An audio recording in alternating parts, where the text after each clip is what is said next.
السلام عليكم ورحمة الله. مرحبا بكم في قصة جديدة، قصة لأشهر سجين مغربي أوروبي.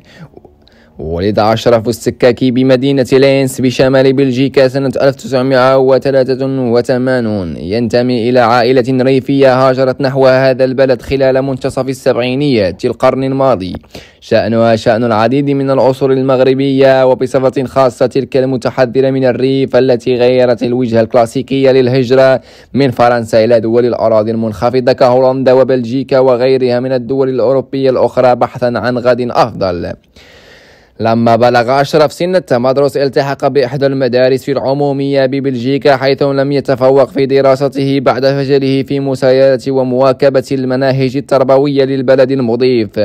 توقفت مسيرته التعليمية عند الطور الابتدائي. وجد أشرف نفسه خارج أسوار المدرسة في سن مبكرة، حينها اصطدم بواقع مرير وشعر بفراغ قاتل، فقرر الاندماج في المجتمع البلجيكي بصيغة أخرى، بعيدا عن الفصول الدراسية وبعيدا عن دروس المعاهدات والجامعات.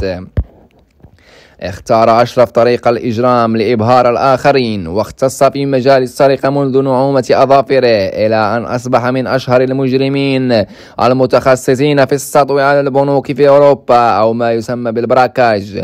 ولم تكمن خطورته عند حد عمليات السرقة الخطيرة، بل اشار أيضا بهروبه من السجن بطرق هوليودية وغريبة أيضا. دخل أشرف السجن ببلجيكا لأول مرة في حياته حينما كان عمره لا يتجاوز 13 سنة، بتهمة سرقة بسيطة كتلك التي يقدمها عليها الأطفال في المحلات التجارية الكبرى والمتوسطة. وكان يهدف الطفل من عمله هذا إثارة انتباه رفقائه من المغاربة والبلجيكيين أيضا. قادته ظروفه في السجن إلى التعرف على عدة أفراد عصابات تنشط في مجال السرقة، حيث اكتسب تجربة كبيرة أهلته لخوض معارك طويلة في مجال سرقة البنوك والاستيلاء على ما تحتويه صناديقها من أموال باستعمال السطو المسلح. وهذا ما أكده لنا في وقت سابق شقيقه الأكبر نصر الدين، الذي قال بهذا الخصوص أن أشرف كان معروفا لدى محيطه بحيويته ونشاطه وميوله إلى الفكاهة والمرح وخفة الروح. اعتقد أسرته في بداية الأمر أنه سيكون له شأن كبير في فنون المسرح والتمثيل، نظرا لحبه الشديد لركوب المغامرات، وكذا الجرأة الزائدة التي كانت تميزه عن باقي أقرانه في محيطه، قبل أن يوظف هذه الخاصية في عالم الإجرام الذي دخله من بابه الواسع بعدما وجد أرضية خصبة في السجون التي كان يتردد عليها، وتحول من سارق هاو لإثارة انتباه الآخرين إلى مجرم خطير حير مختلف المصالح الأمنية بأوروبا والمغرب أيضا. تتخصص أشرف في البراكاج.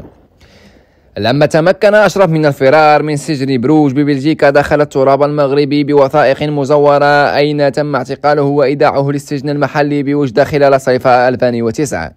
كما تم توقيف العديد من عناصر عصابته. بقيت وحدها خليلته حرة طريقة بعدما حررته في وقت سابق من سجن بروج ببلجيكا بواسطة طريقة أكثر من هوليودية، حينما حطت هليكوبتر بساحة السجن وطارت بأشرف رفقة فردين من عصابته في السماء العليا لدولة بلجيكا، وهي طائرة التي قامت ليسيلي باستئجارها من وكالة خاصة بهدف الاستمتاع برحلة جوية، قبل أن ترغم الربان رفقة أحد أصدقائها للهبوط وسط الساحة بعد تهديده بالسلاح الناري. فاستأثرت القضية باهتمام واسع لدى الرأي العام الدولي بعدما ذاع صيت الخبر في كل بقاع العالم، وصار الموضوع مادة دسمة لمختلف وسائل الإعلام على اختلاف مشاربها وتوجهاتها والمهتمين بشؤون الجرائم أيضا. هدأت العاصفة وانطلق مسلسل التخطيط لفرار آخر، هذه المرة من السجن المحلي لمدينة وجدة. غادرت ليسلي الديار البلجيكية وحلت بالمغرب، ليس من أجل السياحة والاستجمام، بل جاءت بغاية تخليص حبيبها مرة أخرى من براثن القضبان الحديدية. حصلت على بطاقة مزورة، صارت تدخل السجن، تعود وتزور أشرف، تصول وتجول بداخل المؤسسة، تغدق على جميل بالمال والهدايا وعلب السجائر الشقراء، تجلس طويلا مع خليلها، ينزويان في مكان بمقهى السجن. يخططان لعملية الطائرة وسيلة متجاوزة ولا يمكن الاعتماد عليها في سجن وجدة. فكرت ليسلي في الحقيبة التي كانت يسمع ضجيجها حينما كانت تدفع وتجر في السجن مثقلة بما لذ من أكل وهدايا، بعضه لأشرف والبعض للآخر. أصدقائي كل حسب موقعه ومكانته. صار أشرف محبوب لدى الجميع بفضل كرمه وسخائه وعطائه، إضافة إلى بطولته وشجاعته في مجال الجريمة المنظمة في أوروبا، جوانب جعلت أشرف يحظى باحترام من طرف الجميع. اقترحت في بداية الأمر ليسلي وصفة طبية قاسية حينما فرضت على خليلها حمية غذائية خاصة مقرونة بتمارين رياضية متعبة أكثر من تلك التي يتبعها عارضة الأزياء للحفاظ على قوامهن، حتى يتحول إلى جسم رشيق ونحيل في مستوى الحقيبة. ذات زيارة من خريف سنة 2010 دخلت الحقيبة أبواب السجن منفوخة بما تشتهيه الأنفس من المأكولات، أفرغت الحمولة وتم شحن أشرف داخلها بمساعدة أحد السجناء الذي كان يتولى عملية دفعهما كما يحصل في محطة القطار عادة حينما يستعين مسافر أو مسافرة بخدمة حمال لحمل الأمتعة. عجلات الحقيبة تحدث ضجيجا من فرط الحمل الثقيل الذي بداخلها في زحمة المكان. لا أحد شك في أمر الحقيبة، لا سيما أنها ظلت ولمدة 3 أشهر مصدر خير لعديد من نزلاء هذا المرفق من سجناء وموظفين أيضا. فتحت الحقيبة وخرج أشرف ووضعت في صندوق حديدي لسيارة أجرة كبيرة، فيما ركب الخليلين في المقعد الخلفي للسيارة. سارت العربة تنطوي المسافات إلى أن وصلت إلى مدينة الناظور، أي قضي الخليلين ليلة الزهو ولا انتصار هناك، ليتم توقيفهما في اليوم الموالي من طرف عناصر أمنية بالناظور. جاء وقت المناداة على السجناء لابيل. تبين غياب أشرف، سادت حالة من الاستنفار داخل المؤسسة، ثم إخبار جميع المتدخلين بالأمر.